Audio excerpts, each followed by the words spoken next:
so it's lovely to be here. It's lovely to be giving this series of talks, 2 talks with Danny, who I live with, who's the newest member of our community in Approach Road. She's the youngest biologically, and I'm the eldest, and I'm really enjoying getting to know her and living with her. So I have spent most of my adult life living communally. I started when I was in my early 20s, which was in the late 60s. Sorry, I'm a child of the 60s. I know it's boring, the 60s, but to some of you. But it was an era where we were experimenting with different lifestyles. And I went off and lived in a commune, a non-Buddhist commune, in a big house in Brixton with lots of adults and lots of children.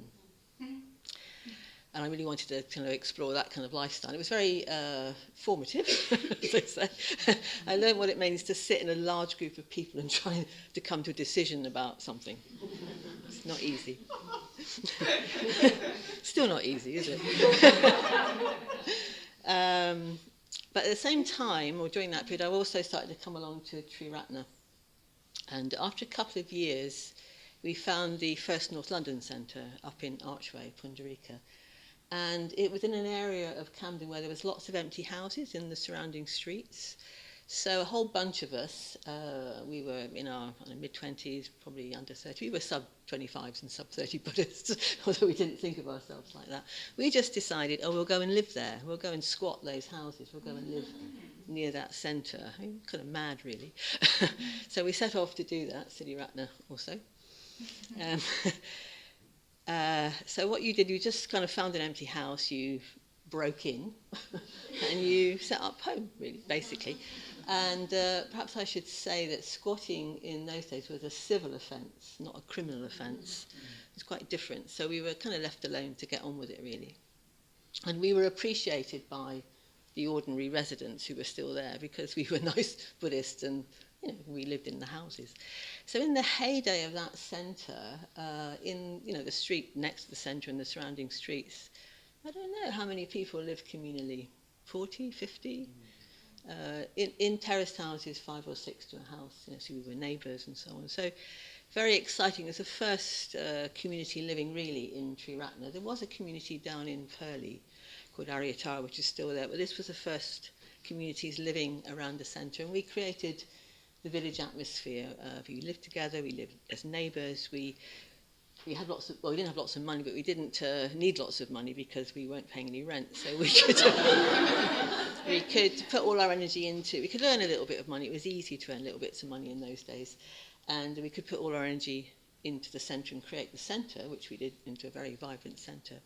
And we were learning together what to do and how to do it. Sangharakshita was in Cornwall for some of that time, and some of that time he was nearby. So he sort of mentored us, but in a way he left us to get on with it. So we needed to learn how to live together communally, how to live together in a Buddhist community, how to practice the Dharma, how to create a centre, how to run a centre, how to teach the Dharma. We're doing that all together.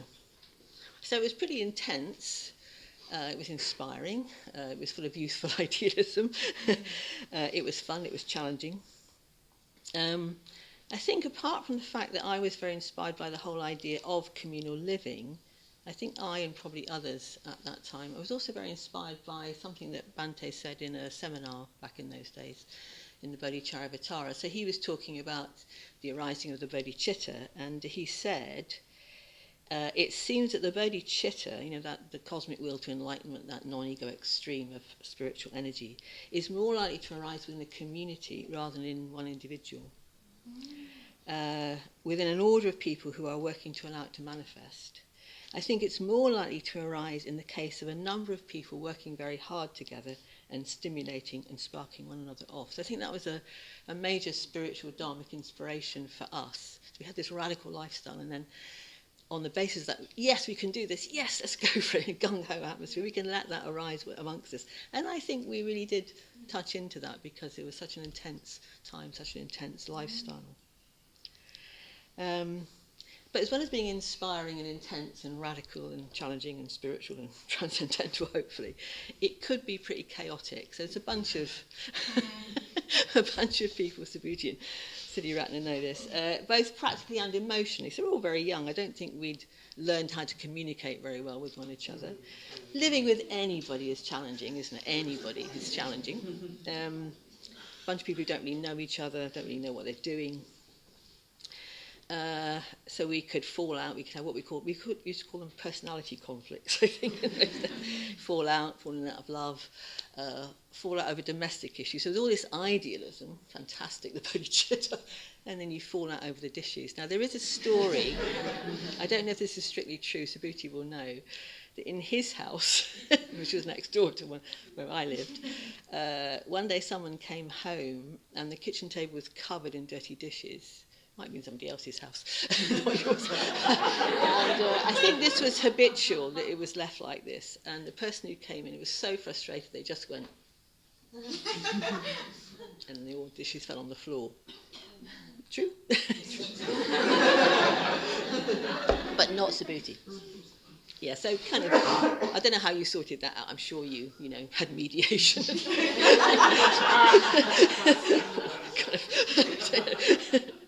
So yeah, it was often quite chaotic emotionally and domestically. People still fall out over the washing up and stuff like that in communities, don't they? It's often the nitty-gritty stuff that kind of causes that. I think at the time, actually, we were also quite tough on each other. We were quite hard on each other. Bhante had coined the phrase fierce friendship around that time. And also there's an aphorism of his, which is honest collision is better than dishonest collusion. Both very good in their own ways, both very good to practice, but I think we took that and applied it a little overzealously, a little too literally sometimes. Chitta's nodding at me. So we could be quite sort of tough on each other. And I was remembering one of the communities I was in, I wasn't very well. I think I had the flu or something. I wasn't desperately ill, but I was quite sick. And I asked someone, would they go down the chemist and buy me some medicine? I don't know if Lemsip had been invented in those days, but anyway, something. And they went, no, get up and go yourself. What's wrong with you?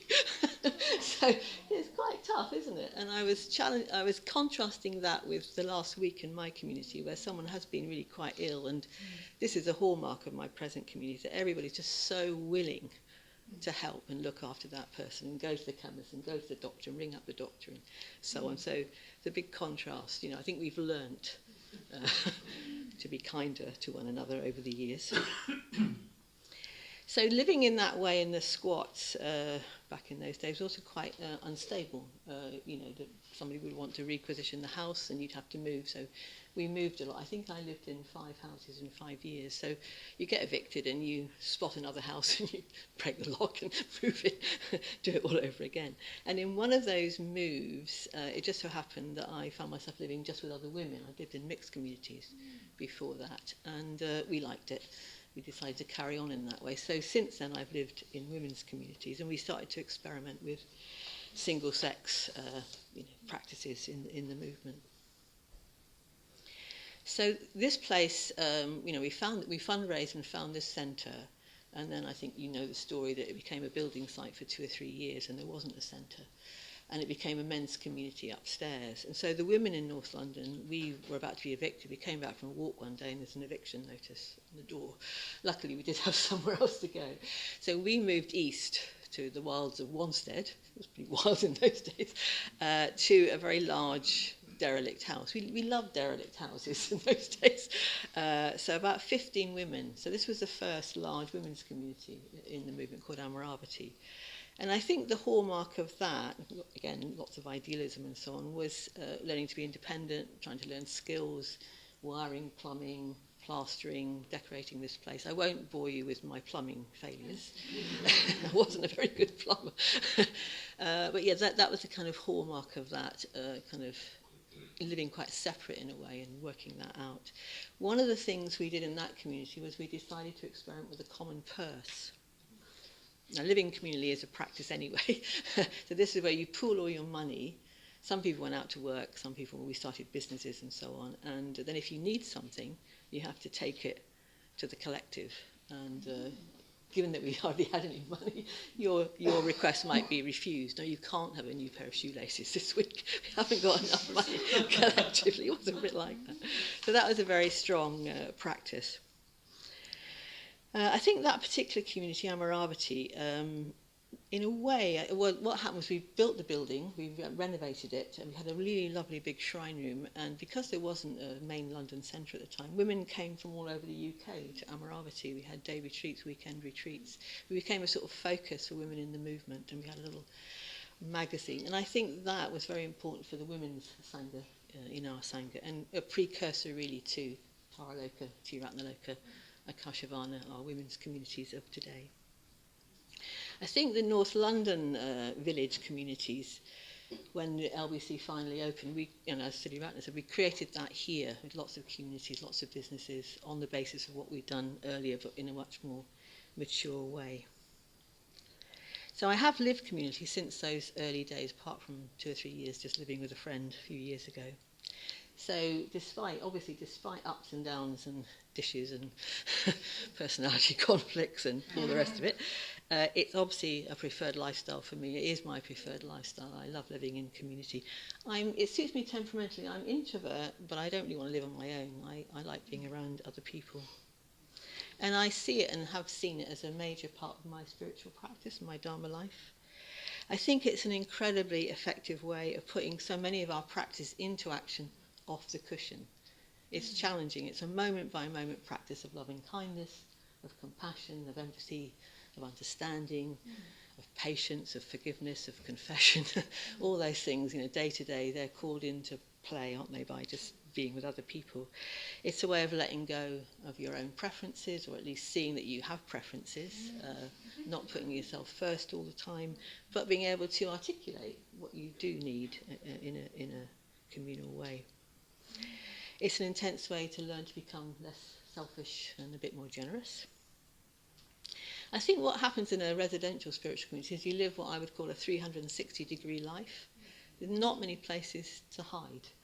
There are places, but there are not many places to hide. So people see, if you're grumpy in the morning, everybody knows it.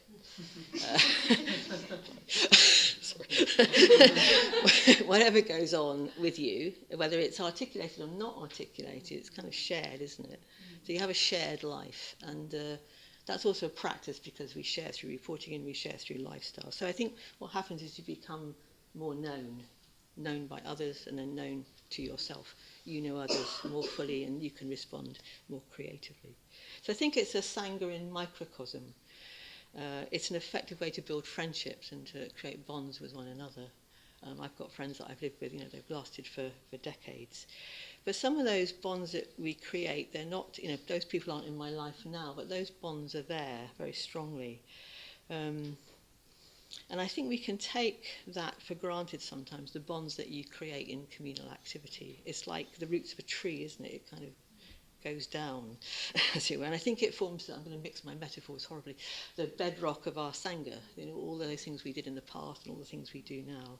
It's a bit like we create and co-create an Indra's net of friendships, connections, bonds which transcend time and space, which anyone is free to become part of at any time, now and in the future. So I'd like to just express my gratitude to everybody I've lived with who's put up with me for all the 40-odd years that I've lived in community.